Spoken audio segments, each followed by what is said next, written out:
second in the state in English Extension 1 last year, 98% in English Advanced. You got an ATAR over 99, you duxed your school. So I would have paragraphs where even though there are only 275 words, it might have 25 quotes. What about if you get a curveball question? How are you preparing for that? Gonna be honest, I had a bit of a breakdown in the exam. I took 5 minutes to have a breather. How did you set yourself apart and know that, hey, this isn't going to be the stock standard essay that markers are used to? The one thing that I did, which I tried not to tell a lot of people in my grade about, because it's just like, it's so simple and everyone can do it, is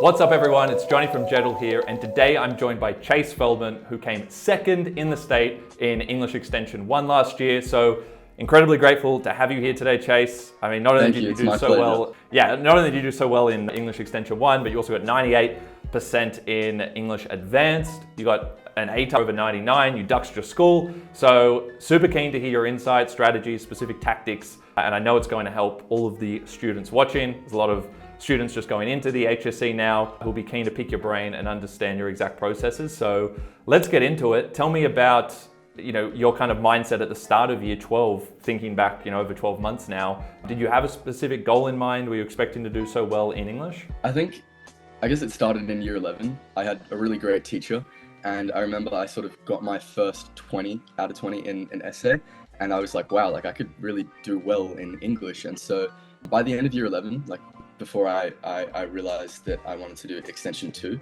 I sort of thought, okay, I really have to do well in English Advanced, and I really have to do well in Extension 1.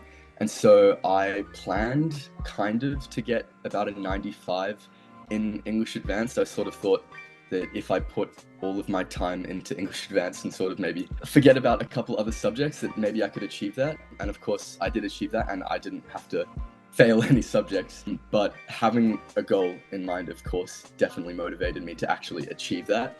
And Extension 1 is my favorite subject by miles.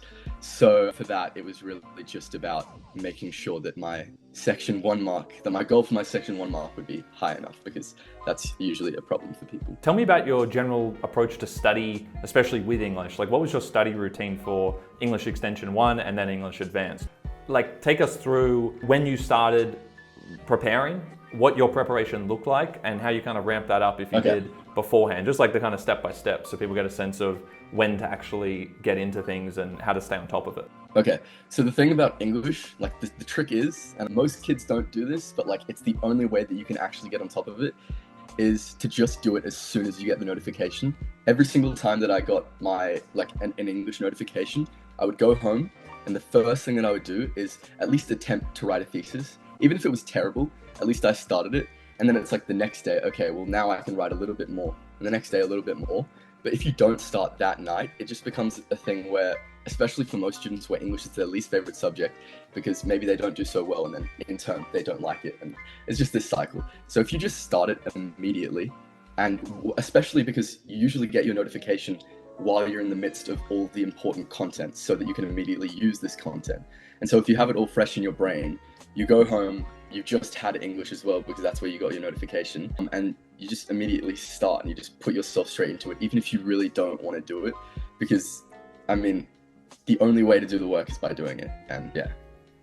So it was kind of starting before you felt ready to start, getting the momentum. Yeah, no, there's if I didn't start most of my assessments for English the night of, I can't imagine that I would have managed my time very well for them. I think as well, what I did when I had a bit more than 2 weeks for an assessment, because for this one, when we had 3 essays, I think it was actually more like summer holidays or something, or halfway through summer holidays. What I would do is I would always start my assessments when I got them, of course. But even if I had only written the intro and body paragraph 1 in the first few days, and then I didn't look at it for a couple of weeks, and then I got back to it, it just meant that I immediately knew what I was doing, and I could immediately get right back into it, because I already had a plan and I had already started. And it's starting is the hard part, right? And getting back into it, it's not as hard, because you already have an idea of what you're doing, and of course you've had time to think about what comes next. And for you, when you started with these kind of essays, whether it was for the first assessment or otherwise, and you just wanted to do something straight away, was it always kind of doing thesis statements around different questions, or was it the structure, body paragraphs? How did you think about that? What was kind of the order of preparation? I would always start with like what I wanted to talk about. So I wouldn't necessarily go straight into writing an entire thesis, but I would say, okay, what is what I want to talk about? What's my opinion of the text? And I would write that down, and I would just say thesis. And even if it was just a few words, I would know then later what I want to talk about. And then always, I would have dot points for the themes that I want to do. And those obviously represent body paragraphs. And I would usually write, like, for example, one body paragraph might be on revenge. And so I would literally just write revenge and then dash whatever I could think of in the moment that I want to talk about, maybe a specific nuance to the theme, or maybe just immediately one or two quotes that come to mind. Yeah, or even just context nods. So I think especially when it came to like mod A, when we got the assessment notification, I made sure that when I got home, I wrote dot points for the theme, and I would do like this theme versus this theme. So like revenge versus, I don't know, patriarchy or something like that. And then I would quickly write the context specific points that I wanted to write about and how they compared between the two texts. And it would literally just be a couple sentences. And that way, when I came back the next day or the next week, it would already be in my mind sort of marinating. And when I come back to write the thesis and the topic sentences, like it would sort of be a lot quicker. And I would always make sure that when I'm writing an essay, even if they're terrible, that I start with my topic sentences and make sure that they flow into each other, if that makes sense.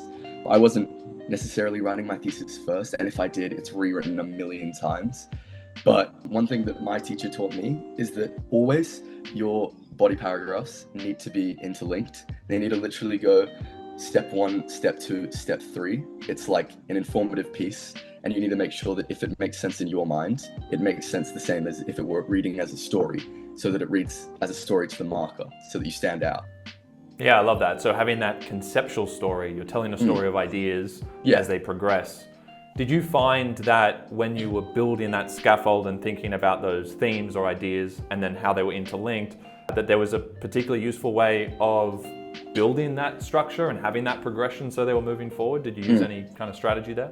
So I actually had down pat, I had a perfect verbatim structure that I would use for every single essay, regardless of whether or not it was English Advanced Extension 1 or even my Extension 2 Reflection. Like everything was the exact same because it was just the easiest to memorize for me, and also it was just the easiest to read. Like once you have found the thing that works for you, like obviously you're going to keep on using it. So I guess I'll explain what the structure was.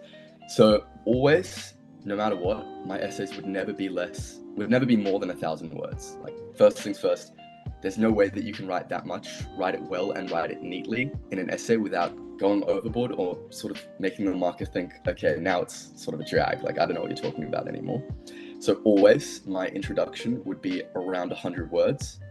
I'll just preface that in Extension 1, it's actually more like 1,200 words. Mine were usually 1,100, 150. So in Advanced, my intros were always 100 words. And in Extension 1, 100 to 120 words. And then Advanced, my paragraphs were always around 275 words, and I always had 3 paragraphs. And then my conclusion, around 1, maybe 2 sentences, usually about 2 sentences, not long at all, maybe, I don't know, 50, 70 words, not long. Like the conclusion is the least important part. It can definitely get you from a 19 to a 20 if you're just really making it clear what you're doing, but the rest of the essay is really what matters. Hey everyone, it's Johnny from Jedl, and if you want to check out state rank examples, band 6 analysis, step-by-step guides to constructing the perfect essays, craft of writing pieces, whatever it is that you need for your English exams, then go to jedl.com. We've put everything in one place for you so that you don't need to look any further to get everything you need to succeed in your exams. And if you want to submit a draft and get expert marking, or you want to use our marking tools to get specific suggestions on how you can improve your essays, your creative writing pieces, anytime, anywhere, so go to jedl.com and we'll see you on the platform. And so when I was writing my intros, I would go, of course, thesis, and I would actually have even a specific structure for my thesis always. So I would say what the composer's doing, what they're trying to show, and then in my personal opinion, why they're showing that, and how I think it applies to, I guess, their context or modern context, whatever the question's asking. But there would always be those 3 clauses. So I guess who and how, what they're doing and why. And then the second sentence would always be a context sentence. So it would be the personal context of the author, like briefly, how that is informed or informs the historical context.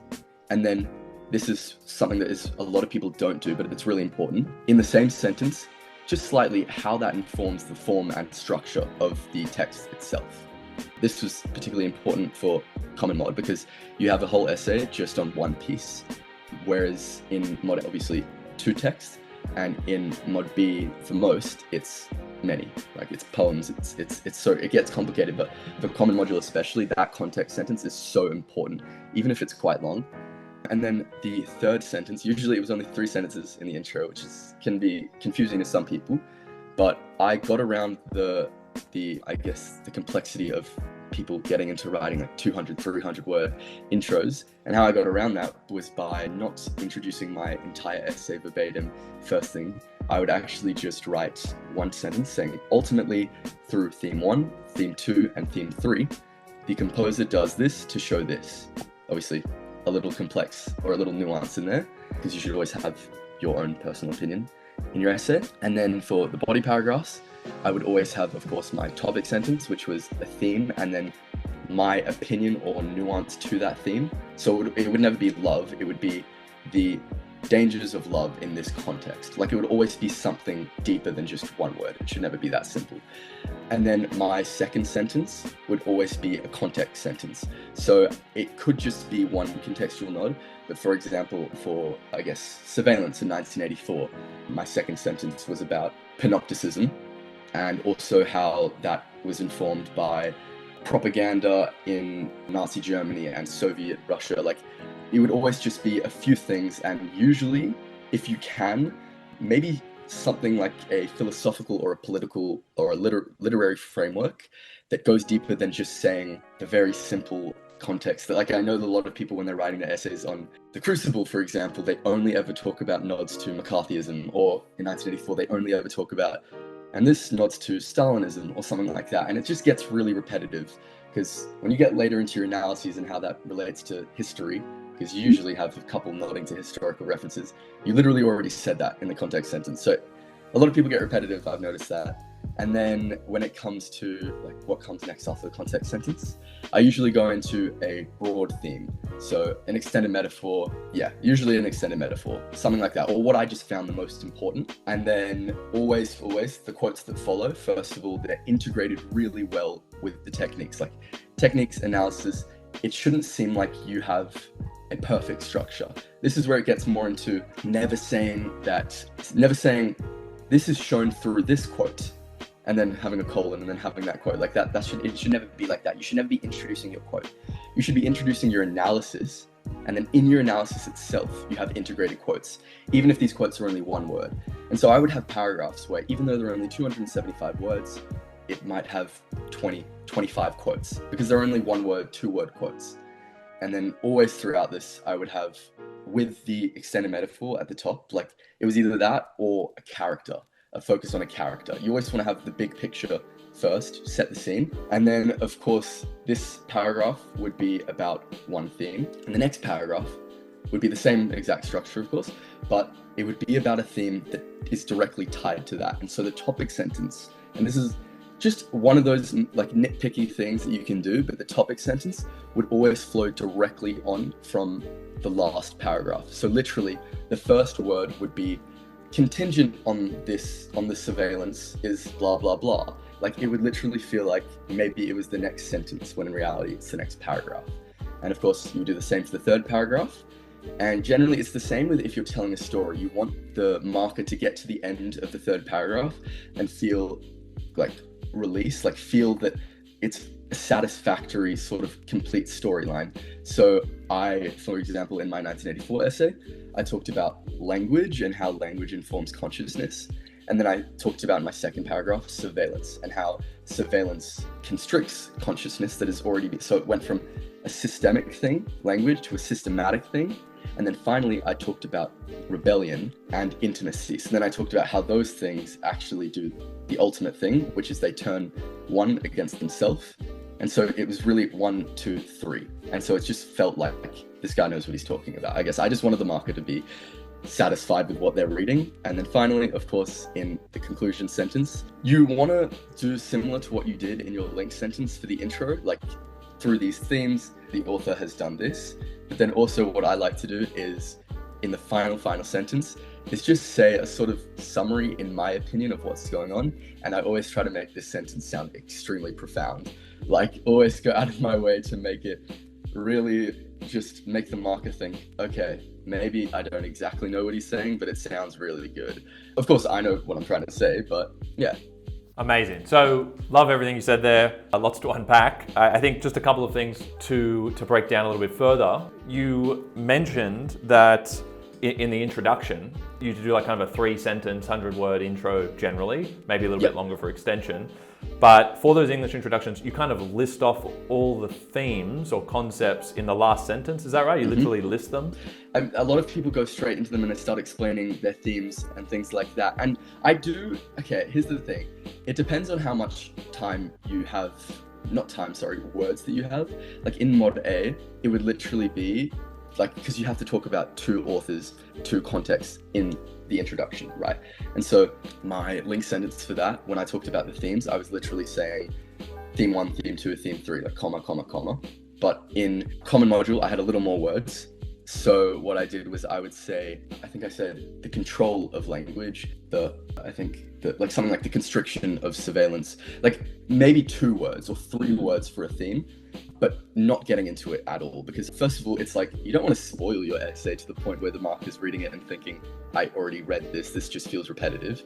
But like, you want the marker to think that you know what you're talking about. And it's the same as when you introduce like a world in a book, or like how every book has an introduction at the start, which somebody else has written. You want to sort of preface, you want to begin building what you're going to be talking about. You want to give the marker a context, and you want to mainly focus on the introduction, on your opinion, which is why the thesis takes up so much space. But this is just a prompt really for yourself.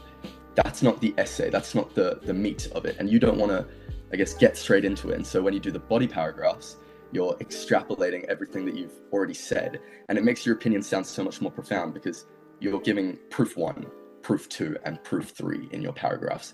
You're not, I guess, repeating yourself. Yeah, that's a really good point, because what a lot of students find is when they're drafting, that when they're signposting or giving a preview of their body paragraphs, which is really the ideas embedded in their topic sentences, they're just repeating those sentences in their introduction. I had like quite a few of my friends' intros, and even the ones who did really well, it's just a waste of time for you. It increases your word count, first of all. I mean, maybe the marker won't mark you down, but you're wasting your time. You don't have a lot of time, right? And what most people did, I found, was they literally wrote their topic sentences in their intro. Like they would do maybe the first couple things that I said, maybe differently, slightly, but then they would just insert their topic sentences, maybe cut them a little, maybe change them a little bit, but they would literally just rewrite what they're already going to write. And it's just, I don't really understand how that's saving any time for yourself, I guess. In terms of that thesis component, given that you're kind of taking some emphasis off the introduction of the core ideas that are in the bodies, you want to make that thesis really sophisticated. How do you write a great thesis? This is a big tip, but basically, and this makes your life so much easier if you're doing 3-4 units of English, is if you're in year 12, but especially even if you're in year 11, just start thinking of something that you know you can continuously write about in a different way, or from a different perspective over and over again throughout year 12. So, for example, a theme, but like a really complex theme that you want to continuously discuss. So what I started with in year 11, for example, is every single essay, somehow my thesis would be about like paradoxes or something like that, which just meant that over time, I developed a really good knowledge of how to write about my opinion, okay, and how to find what I want to write about, how to find paradoxes in every text. Every single essay was about cyclicism. It was about cycles. So my common mod essay was about consciousness, conformity, and paradoxes, that sort of thing. And I would always write about how the individual is suppressed. And when the individual is suppressed, the collective is suppressed. And when the collective is suppressed, the individual is suppressed. So I was always writing about cycles. In mod A, I was writing about the cyclicism of storytelling. In mod B, I was writing and so on and so on. Even my mod C, I was always writing about cycles. My good friend, she also did really well. So I guess take a page from our book if you don't know what to do in your thesis. She would always write about love, and so over time, she developed so many nuanced opinions of love and the type of themes that would fall under love, and the patriarchy especially. That's another thing that she focused on. And so it became this thing where if you have, I guess, a hyperfixation that you can, even if it's not really something that you're interested in, the more you write about it, the better that you get at writing about it, and the more you're able to find themes that fall under that. And the more you're able to find, and this is the most important part, I guess, because people get stuck on how they should pick their themes based off their thesis. And if you have that, I guess, ironclad theme that you're always writing about, the next theme, like as in the dot point themes for your thesis, for your body paragraphs, they should come naturally. You should be able to find the structure for that. So for example, in mod A, this is just the easiest thing to talk about. Because I was doing cycles, in my first body paragraph, I would write about, I think I wrote about, what was it? I think it was something about the perspective of the outsider. And then the second body paragraph was about performance. And then the third body paragraph was about, I think, magic or something like that. But the way that I structured it was a cycle in itself. So I was actually recreating what I was trying to say through my structure, which I guess, like, really that's sort of the difference between a 19 and 20, is those tiny things that maybe the marker's not going to notice, but in their head, it reads really well when you are going 1 to 2 to 3. It makes it really difficult when you're following steps and someone's talking about step 4, step 2, step 1, step 3. And also that goes from a macro level to a micro level. So in your quotes, they should usually be, this is just my teacher's suggestion, generally speaking, chronological to an extent. And the same with your themes. Your body paragraphs should feel at least chronological. The third body paragraph quotes generally should be later in the text. So, like if you're doing 1984, where you have a tripartite structure, you literally have part 1, part 2, part 3. That already informs where you should be getting your quotes from for body paragraph 1, part 1, and so on. Yeah, and I think that's a really important point with getting that integrated, cohesive structure, is knowing where to look to draw those ideas from, even if it's before sequencing them together. You kind of had this really cool approach of having this kind of macro, or we can call it like a meta thesis that ran throughout all of your essays across maybe it was advanced and extension. And that's great because you're really well versed in running that line of argument, and you're kind of applying that lens to a text because it's pretty universal. And that's amazing because that'll help you have a really unique angle, which is going to avoid the kind of repetitious content that markers are used to, especially towards the end of a syllabus, right? Yeah. But for students who don't have that kind of meta, argument throughout all of their essays, personally, I didn't do that when I did it, but I think it's a really good approach. They can look at the different thirds of the text, right? Bit different with the collection of poems. You have to think about where they might sit. But something I always say is look at the first third. What's the kind of core problem that's been explored at the beginning, right? And you can frame it that way as a problem or a complication. And then you look at the middle and you think, well, what was the response or the consequence? And you get a cause and effect relationship going into the second paragraph, as you said. And you can say, as a consequence of this, you said contingent upon in that example. And then you go into the third paragraph, your final paragraph, you look at the last third of the text, or maybe it's the last poem in the sequence that makes sense. And that's kind of like the resolution paragraph, and where you explore if there is a resolution. Maybe it's a failed rebellion. Why? How did this come from the previous two ideas from the middle and beginning of the text? So I think that's such a core thing, right? And that's something I try to hammer in when I'm speaking to students, when we're doing these videos, is that you need to have that integrated and interlinked structure. And the best starting point is just chronological ordering, grabbing your evidence for the first paragraph from the beginning, then the middle, then the end, and looking for a cause and effect relationship throughout to tell that story of ideas. I'm speaking about it from someone who's literally just done the HSC, where it's almost like I've done this so much, and it was this month of just intense rewriting and redoing, and so it's like it may sound like really complex to students who are maybe sort of in that middle range of English, and they may think like, I don't know that I could go that far. But when I was just like, even at the start of year 12, I wasn't the best at writing essays at all. Like I would have to do exactly what I'm saying, but just in a simple way, like just finding the chronological quotes, finding the themes, and maybe I still have a nuance in that theme. It just will get better because throughout the year, like my common module essay at the start of the year was like, it was not, yeah, I was not happy with it at all. Yeah. And then after that, because it has your related text, after that, I then couple terms later, I guess, I looked at it again. And I was like, okay, well, the HSE's in like a few months now. I should rewrite this. I wrote my third body paragraph for Common Mod because I didn't have that because of the related text. And then, yeah, when I rewrote it, I then realized, okay, well, this isn't flowing very well, which allowed me to rewrite my thesis. And then I was able to rewrite my paragraph, but I would never be able to write the final essays that I wrote in the HSC. Like if I were to write a new one for a new topic for a book that I've just studied, I wouldn't be able to ever write it at the same caliber that I did then. Now it's the same process. It's going to take you the whole year to get to, I guess, the best that you can achieve. And so I guess when you're starting out, it can be really dreadful, I guess. It can be really scary to get straight into it or try to apply really complex techniques or use really big words, and it just ends up getting really convoluted.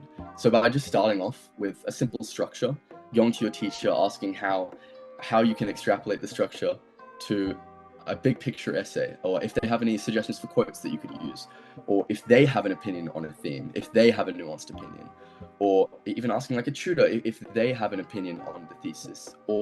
And the big thing is like doing extra reading. Like if you can go out and just read something if you look up on Google Scholar, just something extra that maybe somebody else has written. And if you really like their opinion, then you can write about that too. Yeah, I love that. So editing and iterating and improving over the course of the year was imperative by the sounds of it. And that's something really important because I remember when I first started Year 12, still I was in that holiday period and I was looking at some examples and exemplars that we'd been given from students who had just finished the HSC, and I was so overwhelmed and daunted, and I was like, wow, how am I going to replicate this? Because then I started trying to just experiment with some thesis statements, just like you, just kind of getting my head around and getting an early start just to put the pen down. And I remember just feeling like I've got no hope of matching the quality of these essays. But as you go through the year and as you get feedback, which is why we always go on about feedback, that's why we're continuing to build Jedi so people can get instant feedback to develop their essays further. The more you get that from your teacher and other sources, the more it will just gradually improve. But you have to be patient with the process. And that's something, with the best students, they all do that. Whereas the students who don't go as well, they kind of are last minute, they have their first draft as their final draft, and that's a recipe for disaster, or at least mediocrity. You could memorize an average essay that you've put together very quickly, and you'll go okay, but you're not going to get, even the 17, 18, 19, or 20 if you're doing that. I think I remember at the start of Year 12, my teacher, I had the same teacher for Advanced and Extension 1, and we looked at exemplars at the start of the year, like, because there's that HSC book which shows you like past examples of band 6s, and especially for Extension 1, I remember we all just looked at each other like, there is no way that we are ever going to be able to write something like this. It was just like you really get spooked at the start of the year, but like slowly you realize you're built, like from the start of Year 12 to the end of Year 12, your skills in essay writing, if you're consistent and you're just consistently asking for feedback on every assessment, and especially after an assessment, if you get it back and you weren't happy with it, go to them and get feedback and see how you can improve it. If you're doing all of that, like, you will improve drastically towards the end of the year. And so, yeah, I remember looking at that Extension 1 example and just, we were all very scared. Yeah, and the other thing is if you're looking at other people's work, you're then trying to match exactly what they did, and you get kind of caught up in their arguments, and you're kind of meshing different things, and then now you don't have a cohesive essay. So you need to kind of look at it and use it as a model for, structure, sophistication, and things like that. But don't get too caught up in the specific content, because as you said, you kind of want to come up with a thesis. You might not have to come up with it yourself. Again, you can ask a teacher, look at what you're doing in class, see what other people are saying, find something that resonates with you, and then stick with that structure, because it's more important to have something that's cohesive than kind of a complete mix and mash, or if you want to call it, of all these different elements from other people's work. So that can also be overwhelming, right? When you're but also, things.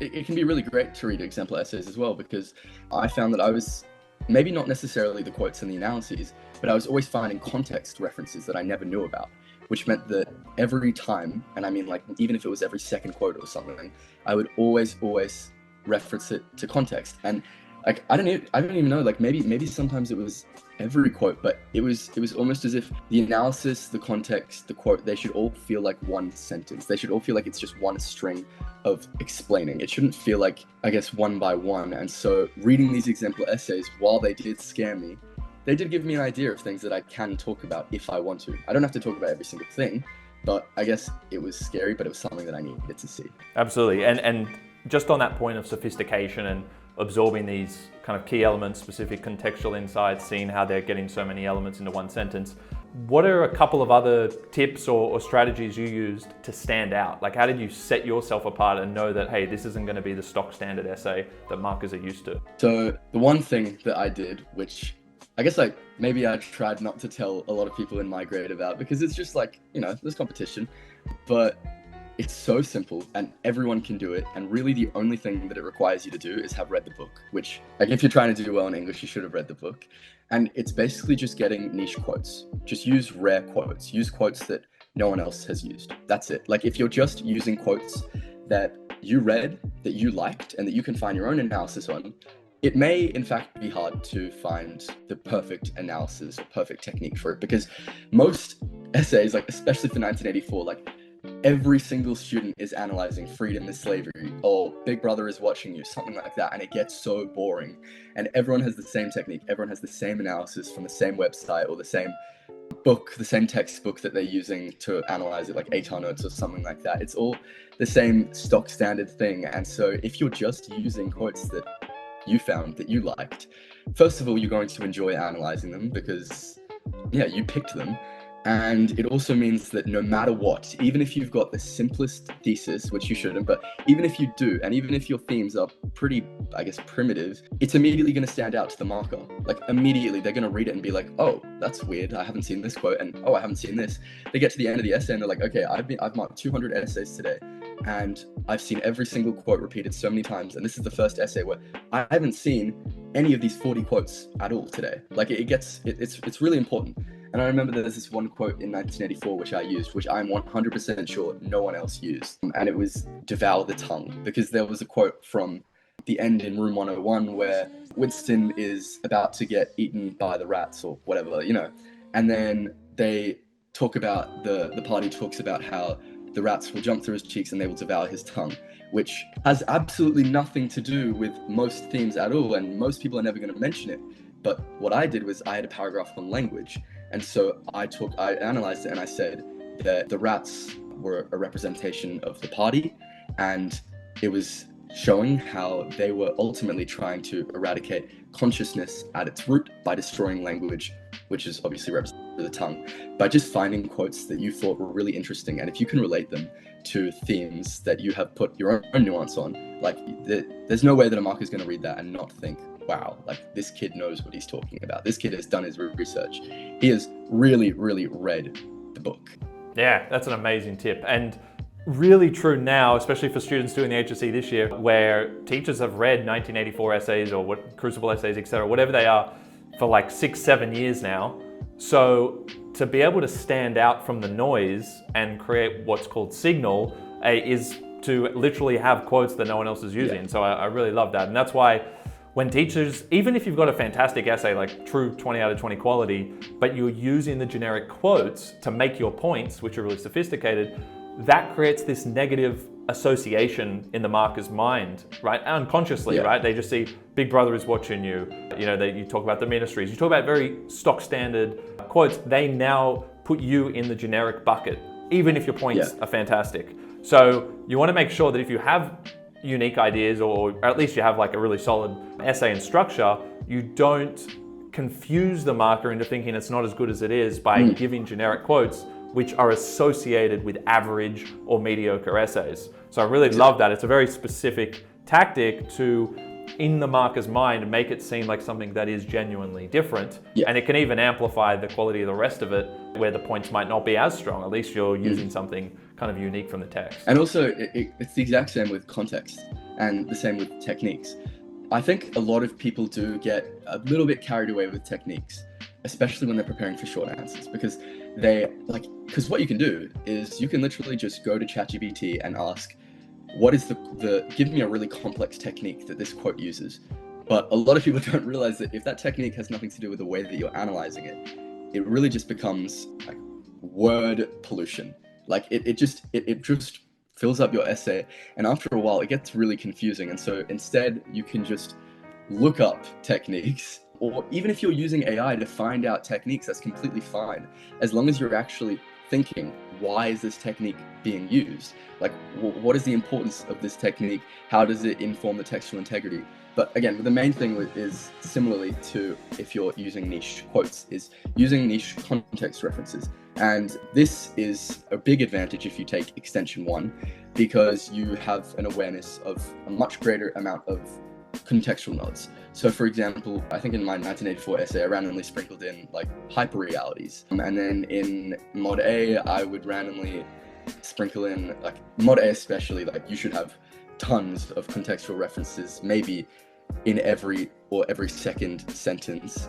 And the way that you do this is just by learning lots about context. You really can only do this by doing a bit of extra reading. And so obviously you have an advantage if you're an extension. I remember that because a lot of what was talked about in the Tempest and Hagseed, that's what I did for Mod A, a lot of it was about sort of education, that sort of thing. So what I actually did was I went out of my way to find out something like a contextual nod to education. Like I found out a framework that was used that teachers use when they're learning education, which is called Piaget's constructivism. And so I was like, oh, well, I can actually just talk about this, because it's literally about how experience informs action and how like education results in cycles. And so if you can actually just go out of your way to just look up frameworks for certain contextual time periods or literary periods, especially for Mod B, then when you're using niche quotes, you then have a more rare context that you're using. And if you couple that with a very specific technique that applies to it, you end up with a sentence that is, every single clause is perfect. Like you end up with something that every single line is something that no one has ever read, especially not the marker. So even if like you feel like maybe across your essays you're repeating yourself, because you'll end up not really having the biggest range of context, like it doesn't matter, because the marker's only reading one essay at a time. So it might feel after a while that the structure is getting repetitive with your essays, but like if you perfect it, there's no reason why you should go back on that. Okay, so now tell me about the drafting process across English. How did you think about preparing drafts for the final exams, for trials, and what was your process for kind of preparing for unseen questions in the exam? Did you memorize? Take us through that kind of strategy to get yourself feeling 100% prepared walking into your exam. Okay, so first things first, throughout the year, you get assessments where you write an essay for that specific module, right? If you get an essay for common module for Mod A, Mod B, and whether or not that's an exam or it's just an assignment, whatever, you get time to write these. And so first draft is that essay. Even if it's not very good, that's the essay that I use as my first draft. And then after that, I would immediately go to my teacher, depending on the mark that I got. Like if it was a 20, I would just leave that for later. But if it was a 19, for example, like my common module essay was a 19, so I went back to my teacher and I was like, how can I improve this? What did I actually do? Specifically, what was the reason that I lost the mark? And if it was a 20, what would be the reason that it got a 20? Or for anyone, if it was an A, what would be the reason it got an A? Why wasn't it an A? And then I would go back, and honestly, usually I didn't actually do much on it, because I mean, think about it, common module, like there was like 9 months between then and the HSC, and I had other assessments, you have other subjects, you don't need to get straight onto it, that's okay. But even if you're just making sure that you have the feedback, something that later, when you come back to it, you haven't lost the feedback, for example. But for these essays, obviously, depending on whether or not your teacher lets you submit drafts for assessments themselves, like for common module and I think Mod C, the one that I ended up submitting was my second draft because I had already gotten feedback on it. But then for Mod A, for example, that was my first draft. And we didn't have an assessment on Mod B till trials, so I actually only had one draft of that as well. So on average, I had 1 or 2 drafts for the assessments. But then when it came to trials, right before, this is when I went back and I refined everything that I had written. All of these drafts were actually about 1,050, 1,100 maybe even words, when I had said to myself that not only do I not want to write more than 1,000 words, but I don't trust myself to be able to continuously write for each section more than 1,000 words. And so when right before trials, I had like a week where each essay, and it's important for me at least that it was in this 1 week because it meant that I just had the mindset already and I could continuously do that. Each essay that week, I was just not necessarily rewriting, but completely refining. My common mod essay, I did rewrite because I just thought that it could be a lot better.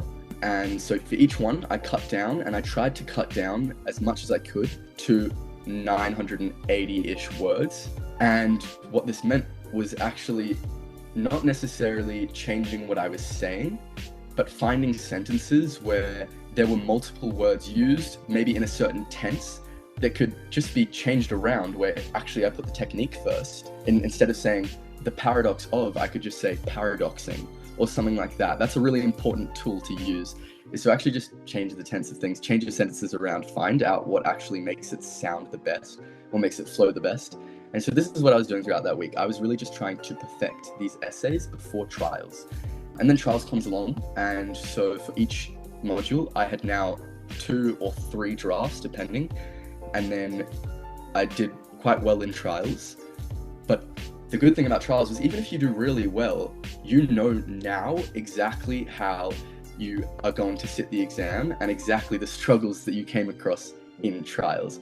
And I found in trials that even though I was able to write my essays on time, it was cut really close, and I wanted to give myself the security. So I actually went back to my essays, so the second, third draft, and what I did was I would title it final piece for common module, final for mod A, and I would read it and I would go, okay, this is the HSC piece. Like this is what is going to be written in the exam. If I want to do really, really well, I need to reread this and I need to say to myself, what would a marker who is looking for a state rank want to see? Like if there are words which feel like, okay, I've actually just said metaphorical 3 times in the last 5 sentences, find a different technique which is really similar. So maybe you're going more specific and you're saying anthropomorphism or something like that, where you're actually going deeper just to actually have a bit of diversity in your essay so it doesn't feel repetitive. Or if I feel that my topic sentences are really, really similar in the way that they're built, like they're all 20 words or they're all like using the exact same, I don't know, or for example, my link sentence, all of them might be consequently or ultimately blah blah blah, I would always make sure that the first word was different for each of them. And so this is really just about like nitpicking, perfecting, using a thesaurus really is a big part of that, making sure that your parts which you think are supposed to be the most profound or your favorite parts are written in the way that you think justifies the amount of passion that you wanted to put into it. So I would always use Word Hippo. It's my favorite website for a thesaurus, just because it not only gives you synonyms for words, but it actually gives you metaphorical synonyms for words as well. So this includes like informal statements and things like that. So yeah, it's just really good for if you're trying to say something and you feel like there's a better way to put it. Like that's a great website for that. So that's what I used.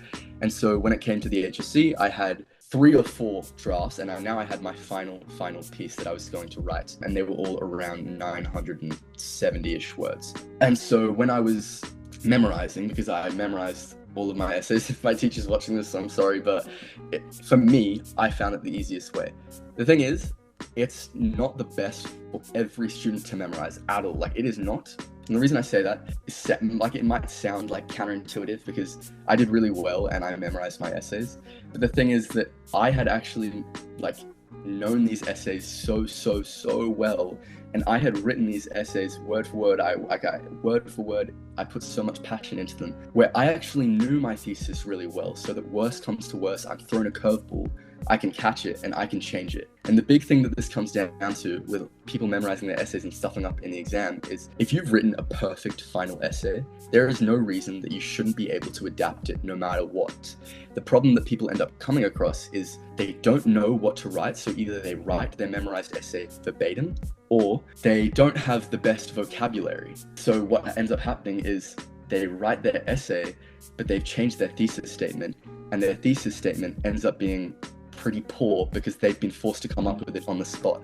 And so if you're not writing your essays and you're not using, for example, a thesaurus, and you're not continuously trying to better the language in your essay, and if you don't actually know the words that you're using in your essay, it's going to come to writing your thesis in the exam and you are so overwhelmed and you have no idea what to write. You'll come up with something, but it won't be at the same caliber as the rest of your essay, and the marker's going to read it and not think that you really put much effort into it, because they're going to generalize you. They're going to read the first sentence and they're immediately going to think that this, or have this expectation of you, which is beneath what you've actually put the effort towards. And so what I did when I was memorizing is, I'm not sure how other people memorize. I know that a lot of people recite them, which I would say don't do that because you're not training yourself for the exam. What I did was, throughout the year, no matter how tedious it got, I just found it easiest to write them over and over and over and over again. And it sounds really boring, but it's ultimately the best way that you're going to be able to do it, because you manage your time perfectly. You end up knowing the exact timestamps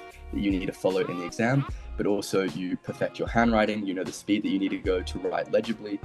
And yeah, like it really just trains you to adapt. Like it means that you know exactly what's coming, you know exactly the speed that you're writing. And yeah, I mean, I feel like in my essays, I knew them so well to the point where it wasn't going to, I guess, throw me off course while I'm adapting in the exam. I need to throw in a sentence that wasn't supposed to be in the memorized essay. If you know them that well, it means that you're not ever going to go into the exam and actually written what you've memorized, but like it will still be at the same caliber as what you memorized, because you've put in the effort to actually know the content, not just the words on the page. And what about in terms of practicing different questions for those core essays? Because what I've got so far is you basically built up over time, over the course of up to a year, these core draft essays, correct me if I'm wrong, essentially one core draft per essay module, and that's for extension as well for the essay component.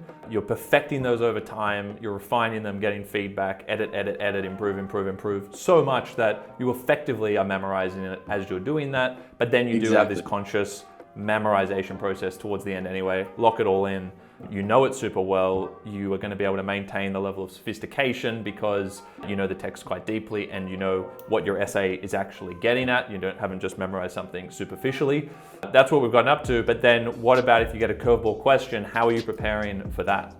I did a lot of preparing for the exam by, instead of looking at questions, I would make sure first of all that I know my time, like I know my time management. So I think for paper 2, I did a total of, I think,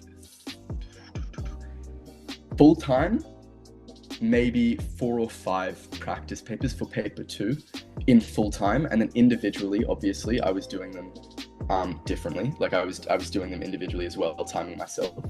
But then for a few of those, I would probably do 2 of those where each module, like I was writing what I had memorized so that I know before questions come that I can write this in 2 hours with time to spare, so that when it came to adapting, I had time to adapt. And once I knew that I had 5 or 10 minutes, it meant first of all that I knew how much I needed to cut if I was going over time, because realistically you find out the speed that you can or can't write.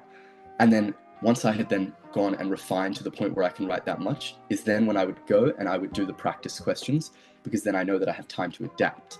So I think this is going to sound like not the best advice, because everyone works differently and a lot of people are told that you need to put in hours upon hours upon hours to get the best results.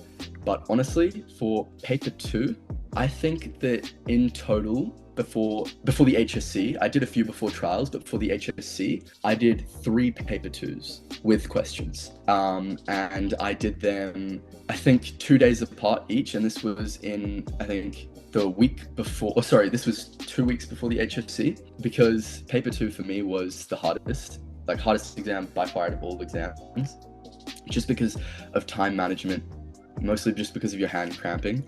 So that's what I did first. I did 3 paper 2s, and then I would first of all look at the question before I did the exam. So for one of them, I looked at the question and I thought, okay, I've got all this content. How am I going to apply it to this question? Which honestly, at first, made me think that maybe the way I was going at it and everything I'd done during the year was for nothing. Because honestly, I looked at it and I was like, my final piece does not answer this. So I knew that if I immediately started with a paper, I was going to overwhelm myself, feel really stressed, and end up giving up. So instead, I actually just printed the paper, I looked at it, and I actually went and I drew all over it, I annotated it, and I wrote exactly how I would adapt this. I took like half an hour to just write, like, how would I adapt this? I think I wrote like occasionally like how I would change my thesis statement, how I would change my topic sentence, how I can apply paradoxes, inconsistencies, anomalies to each one of my paragraphs, and I would continuously do that. Okay, and then that time I actually did that. Then the next day I would sit the exam, so I have it fresh in my mind and I know how to adapt. But I guess it feels like cheating yourself, because it's like that's not how it's going to work in the exam. But then after I'd learned, okay, so I can actually look at it first and then go into the exam later, I actually printed about 10, including like different trials and things like that, 10 questions for each module for paper 2. And I went through and I wrote how I could change my essay. And as I was going through and reading these questions, by the time I got to the last question, even though I wasn't writing much for each, I was literally just writing a few dot points of how I could adapt. I looked at the last question and it was a pretty difficult question. I would have thought it was a curveball, but I looked at it and I thought, I actually know what to write because I've gone and looked at other questions now. And then I wrote 3 paper 2s in like a week or 2, based off of now the knowledge that I have of how you can adapt your themes, how you can change quotes, like, because now I had the knowledge that actually everything that you see that looks terrifying in the exam is really because you haven't had time to think about it. And ultimately they end up recycling the questions. Even if they're slightly different, they end up being very similar to maybe not the question itself, but to the themes you've come up with for the other questions. So that's what I did. I did that for paper 2. For paper 1, what I did was, actually I did that similarly for section 2 in extension 1 as well. So paper 2 and section 2 for English extension, very similar processes, of course, for the annotating and then for going straight into exam conditions. And then for paper 1, this was a little bit different, because really all you can do for paper 1 is make sure that you have confidence in your short answer writing. It's a similar process for the annotating of the common module questions and just figuring out how you can alter your themes and then just writing your essay with the practice questions. But short answers is very different. Like, you cannot prepare yourself for short answers without doing as many as possible. So in the couple of weeks before the HSC, I printed out all of the HSC questions for paper 1 for 2024, 3, 2, 1, 20. I think I went to however long the syllabus has been out for, so I think 2019, and I did those 6 papers in, I think, a week or so. Like, I did them throughout the week, and what this meant was actually even more so than paper 2, these questions are reused. Like, the themes for these questions, there's always a question where you can write about connection. There's always a question which might be about nature or family or cooking, even the most random things, but you realize that there's actually a really clear pattern. And so if you literally just do them, you end up immediately knowing when you go into the exam, the theme that you're going to use, the structure that you're going to use, the techniques that you're going to use, and all you have to do is get the quote out from the text and yap on it. Like, it's really not that complicated for short answers, except for doing them and making sure that you know how to do them on time. Do not use complex techniques or anything like that. Do not try and go overboard with the analysis, because ultimately they just want to see that you are able to extract a quote and analyze it. That's it. Every single short answer, I used metaphor, personification, and occasionally maybe like alliteration. If I saw something which I thought, okay, this can actually make me stand out, then I might have used a more complex technique that I actually knew what it meant. But the thing is, paper 1 is not like paper 2. Most people are taking very similar exams. Even standard is taking a very similar exam to advanced for section 1. They're not trying to see if you stand out in order to do well. They're just trying to preface that you can actually answer everything that you've been taught to answer. And so for that, literally just printing out the HSC questions was enough. And just remembering basic themes. So yeah, I mean, also just I guess a tip is to don't do the HSC short answers throughout the year. If you want to practice doing short answers throughout the year, do past trial questions because you want to save the HSC ones for right before when you can actually have them fresh in your brain. Awesome. And finally, for advanced module C, craft of writing, what was the most useful strategy you feel you used to prepare for that section? So for me, first of all, discursive. I was 100% sure that it wouldn't be a discursive. That doesn't mean that I wasn't scared that it would be a discursive. And so what I did was I just had a general idea. I had a general idea of what I could write. I had kind of written one in the past, but I was confident in myself. Like I knew that worst comes to worst, I could write a discursive in the exam and have it be as best as I could write. But most people don't have that confidence in themselves, which is really all it comes down to. If I was doing the HSC this year, I would definitely have a memorized discursive. But for Mod C, it was very different. I put all of my effort into Mod C, and this is because I do Extension 2, and I use my Section 1 creative in Extension 1 the same as my Mod C for Advanced. So I had this general story, which was something that I really enjoyed writing about. What I did to prepare for this was we had a Mod C assessment throughout the year. It was a 12-8 split. And so I did really well in that. And I still wanted to improve it. So I got feedback from my teacher. He really liked it. He told me about, I guess just what he liked about it. And that helped me understand what I need to focus on.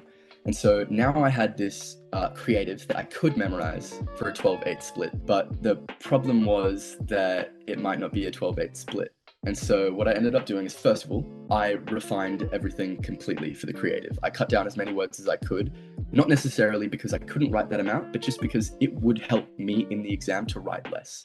I think you can get away with a little less in Mod C. That's the thing. Like 1,000 words generally is what you should aim for in every other module. But Mod C, like if it's a 20-mark creative, you could get away with 700 even. And so what I did was I had my creative in black writing on my document, and I also had my reflection in black writing on my document. And then I had in blue writing what I would write if it was a 20-mark creative. I had that in between sections in my creative, and I just memorized how I would do that. So for that, it really is just coming down to doing the practice questions and seeing how you can apply your creative to different mark prompts. And then for the reflection, it was the same. I didn't actually have anything extra written for my reflection because I knew that if it was an 8-mark reflection that I had memorized and it came down to a 10-mark reflection in the exam, they'll be fine with that. Yeah, you can just write a little bit bigger. They're okay with that because they know that you know your stuff. If you jam-packed it with enough content and it's good enough, there's no reason why you shouldn't be able to get away with like having something prepared for a little less marks. But then with the actual preparation for the exam, it was a little bit different because a lot of people wonder like Mod C is always the curveball. That's what people think. They always think like my creative, like what if it's not about strength? What if it's about time like it was last year? But like there is always a way that you can apply your creative. For me, I didn't need as much practice with it because I had already done quite a bit of it in Extension 1, but most people do need practice with it. And if you do, you should do exactly what you did with the other essays, maybe even more so. Just like looking at the prompt and seeing what you can change in your creative, the main theme that you can change. A tip that my teacher gave me was to actually just have a character, a really complex character, that if it asked you to do something in a situation, you could just place your character in a situation. If you have a really great personality in a character, you should be able to adapt their dialogue or their mannerisms to a certain environment. What I did really was I just looked at probably 4 or so creatives. Keep in mind that I was doing this before trials as well, so in the end it ends up being a lot more than it seems.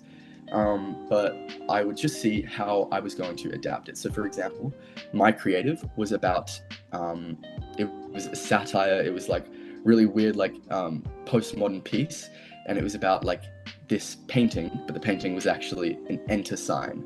And so it was about delaying things, and they were all hyper-analyzing this piece. And so when it came to the exam, the prompt in the HSC was a big clock. And so the only way that you can figure out how you're going to connect your theme and your opinion that you've written about and the one in the exam is just by practicing. when I got into the exam, I thought, okay, this has really stumped me. Like, I'm going to be honest, in the HSC exam itself, I looked at that and I was like, what? Like, I did not know what to do. And then I just sat for a second and I thought, and I was like, okay, I know. I've written about the dangers of hyperanalysis. I've written about the dangers of performative intellectualism. So what I'm going to write about is exactly everything I focused on, except I'm going to frame it in the way where it's about wasting time, right? And so that way, I've incorporated everything I need to incorporate for the theme. For the prompt, except I've just made the prompt, and this is just a bit of a tip, just make the prompt metaphorical. Like, if the prompt is about a stage, like last year, I think it was about, there was a trial question, which was about a stage, right? Mine was about performative intellectualism. And so if I'd gotten that trial question, I would have just written about how it's like a metaphorical stage. Like, there are ways to get around it by just simply making the prompt metaphorical, or simply making it what you want it to be. There are ways around that, and you just have to do it by practicing. Or also annotating, like you did with the essays as well. Yeah, that's really good advice for adapting to the different possible stimuli. And in terms of extension one, we've kind of covered a lot of the tips that would apply to the essay section, but just that section one for extension one, I just want to get just kind of like high level thoughts or any specific tips that you might have for students approaching section one. How did you prepare for it? What are your main kind of strategies or pieces of advice for that one? So this is the section that I think 99% of students go in completely blind. No one knows how to prepare for this. I was lucky enough that I literally just came up with something that worked for me, and then I shared it with my class after the trials, and we were all like, this really works. So what I did was, throughout the year, whenever our teacher had gotten us to write a critical, which none of us knew what that meant, every time that I had written something, we probably wrote like 5 or something throughout the year, every time I had written something which I thought was really, really good, like it was really, really profound, I highlighted it and I wrote it on a document. And then, this is the main thing, I wrote a long list, not that long, like 2 pages long, of context. Like, I literally just wrote a list of contexts that you can refer to if you get a critical or a discursive. I wrote things like about Baudrillard. I wrote things about the rhizome theory, just all of these different things. I just had so many theories memorized. And then as soon as it came to the exam, if you get a critical, what we had done was I had known all of these things that I'd written really well throughout the year because I wrote them in that document. And I actually went and I read over those things, and I knew, okay, I wrote this, so I'm capable of writing that, and it's really good. So I actually just memorized the structure of the sentences that I was going to use. Generally speaking, a critical is you're always going to be able to speak about the structure of the piece that they've given you. It's all about storytelling, right? So I was always writing about the relationship between the author and the audience. That was always one paragraph. The other paragraph would always be about context and how that informs things. And then another paragraph would always be about how storytelling informs time, or how time transcends storytelling, that sort of thing. It would always be like very general, like the general structure for a critical. And then all you had to do when you came to the exam is write a very similar thesis across all of them, except you just refer to the author and the text and maybe a specific theme that you found throughout. And then actually you could write the same style of paragraph that you had written throughout the year for your criticals. So one on time, one on author and audience, and one on your personal opinion about what it's about. And so it meant that come exam, all I had to do was recall the theories that I had written and how they apply. And so every time I wrote something, it's like, wow, this is really sophisticated. This student is always writing about a critical theory. That's why it's called a critical analytical piece. And so I would always have something to write about, even if I was just yapping, because ultimately everyone in section one has no idea what they're saying, because you just got given a piece. It is really confusing. Even if you're getting full marks, it's really confusing. And so all you have to do for that is have a document where you have a bunch of theories that you want to include and a bunch of sentence starters, or a bunch of themes that you will always write your paragraphs about. For the discursive, like I said before, I was not prepared for a discursive in advance, but it was a 25 mark discursive, which, gonna be honest, I had a bit of a breakdown in the exam. I had to take, honestly, in the exam, I took 5 minutes to have a breather. Like, during the exam, I was just sitting there like, I don't know, like, what am I going to do? I just calmed myself down. I really had to think about what I was going to write about. And what I ended up doing was just write a critical in a really metaphorical way. They've given you a piece, and they actually said that you could talk about either.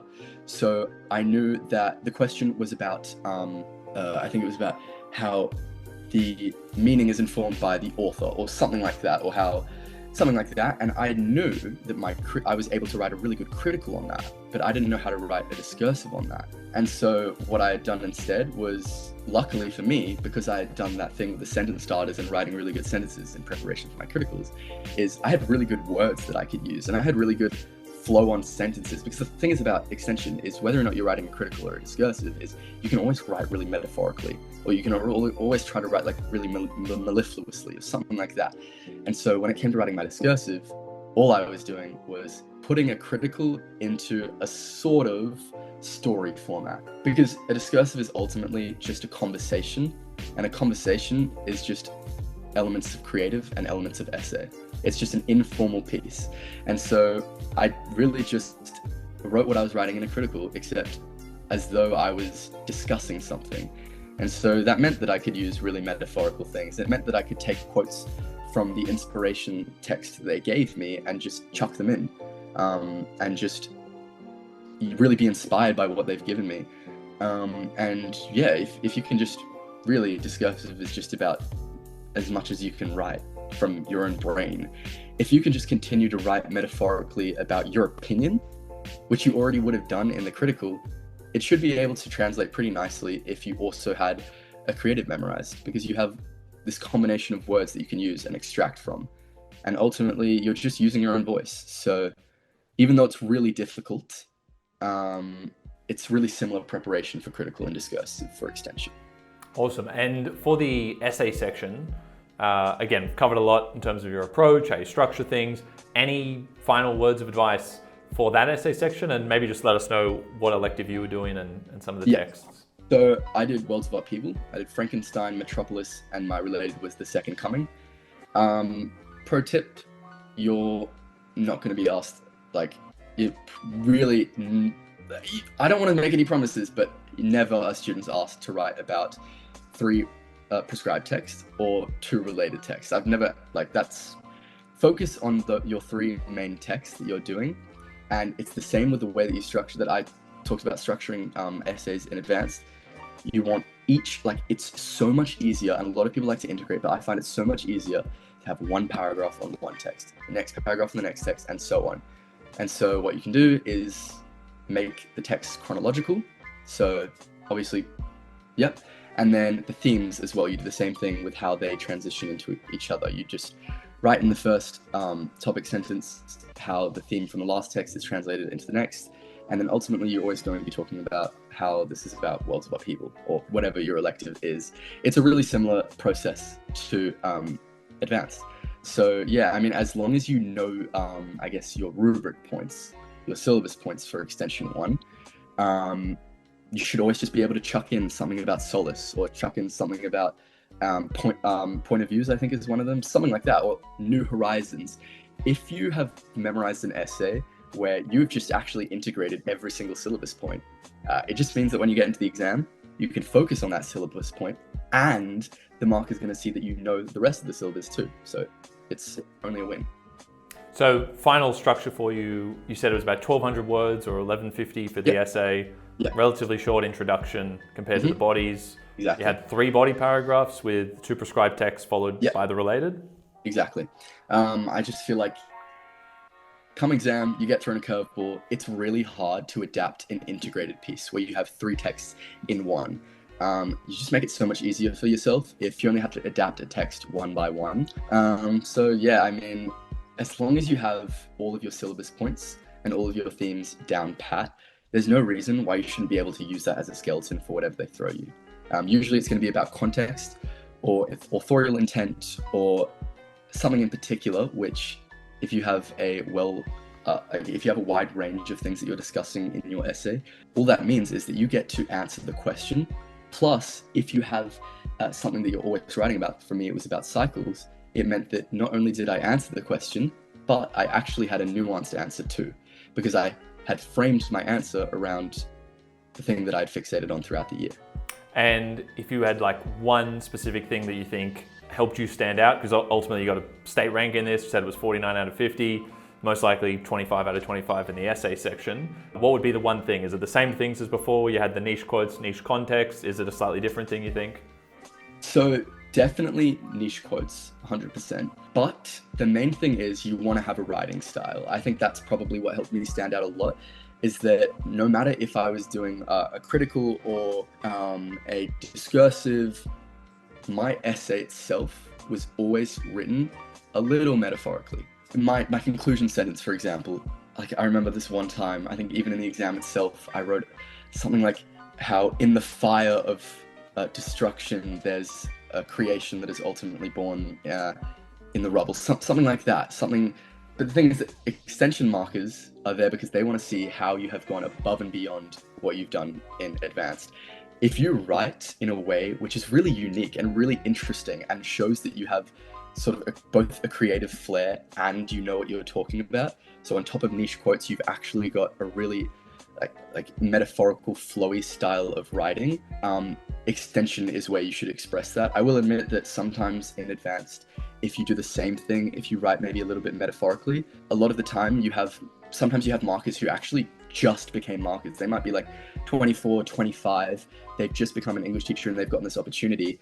They're going to read your essay and think, why is this kind of low-key written like a creative? And so I wouldn't really do that in advanced, but in extension, you have the freedom to do so. You know that you have the freedom to really express yourself and honestly show off. That's all you want to do in extension. Find big words, know what they mean though, like really know what they mean. Don't just throw them around. And even more so than advanced, try to feel really passionate about what you're talking about so that it's almost like you're telling a story through the essay itself. It's in advanced, it's about having an opinion, but in extension, it's about having a purpose, I guess. You really want to have something that not only shows that you know what you're talking about, but it's almost like here's what we can do next, or here's what the author was trying to show that we can do next, how things have been carried out. Like in Worlds of Upheaval, it's about change. And so if you've got this whole opinion on Worlds of Upheaval that you're writing about, if you don't say ultimately what was trying to be changed, or ultimately what was changed and why, you're not really going to end up answering the question. You're going to end up with that vague feedback. You didn't answer the question, because even if you did, you didn't really, because you didn't have that passion, you didn't have that purpose, really. Great advice. And I want to zoom out now, take you back to just before we wrap up, and appreciate your time giving all of these practical tips, super useful. There will be some students wondering in the lead up to the HSC, when you effectively, on that STUVAC break, how many hours were you studying and just how did you structure each of those days? Yeah, I'll just say to everyone that it may sound like I studied a lot, but I did not. Because what I was doing wasn't having days where I said, okay, I'm going to do 5 hours today, 6 hours tomorrow, 7 hours the next day. I was actually just having a list of things that I needed to do. I knew that I needed to do, okay, I need to memorize my essay today, so I need to write the essay once. Some days that would be it. And honestly, the break between trials and HSC, I was hanging out with my friends basically every day.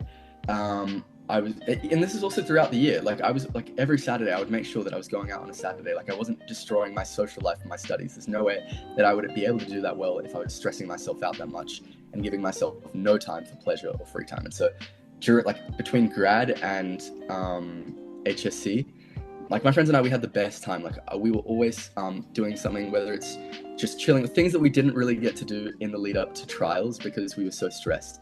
And I think that that's probably the reason why we did so well in the HSC is you actually know the content already for the HSC and you know it better than you did, than you would have, because for trials, it ends up being harder than the actual HSC itself. And so we knew we were prepared. We knew that we could take, I think I took 2 weeks off after the after trials. And then, because after trials, we still had, I think, a week or two of school. And then in the first week of holidays, I was still hanging out with my friends every day, but towards the end of that first week is when I actually started to go back, read all my essays, and just slowly ease into it. And then I would not try to prepare myself at all. I would just throw myself straight into trying to see if I remember my essays. So I would immediately then, on I think the Monday or the Tuesday or something, I would just go, okay, today I'm going to write my common module essay. And I'm also going to go out with my friends later, but in order to do that, I've got to do this first. And so in the lead up to the HSC, I tried to take as much time off as possible because I knew that it was there. It just really needed to stay there. And so what I did was during that break is I made sure that I was going to the gym every day, I was getting sun every day, and I was seeing my friends at least every second day. And then if I had to put it into hours, probably 1 to 2 hours every day. And then in that final week before the HSC, it was probably as much as I felt necessary. There was a day where I did nothing at all. There was a day where I did 8 hours. There was a day where I did 2 hours. It was really just about the list that I had to do in order to make myself feel comfortable going into the exam. And I always had an order, so obviously I was making sure that I was prioritizing paper 1 more towards the lead up of paper 1 than I was for bio, for example. And so I had a specific order. You can even just ask AI to help you with an order that makes the most sense for the order of your exams. And that way I could just maximize the amount of free time that I was having and the amount that I felt necessary to study for the exam. And yeah, the night before the exam, the day before, I was literally, I think the day before paper 1, I didn't do a question.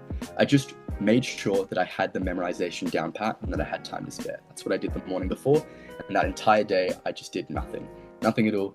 And then it's different for paper 2. What I did for paper 2 was after paper 1, I just got home, I chilled out, then I just did, after about 2 or 3 hours or something, I did a paper 2 practice, same with memorization, then did absolutely nothing from then on. It's really important that you just let your mind be free for a second, because ultimately, if you studied for trials, it's going to be there, and all you have to do is make sure that you are keeping up with everything that you've already memorized. I love it. Well, thanks so much, Chase. It's been a great conversation and super interesting hearing your approach to things, but it all makes sense, and I'm sure it's going to be super helpful for anyone watching this who is yet to do the HSC, or maybe they're studying another year group and getting some tips to get ahead.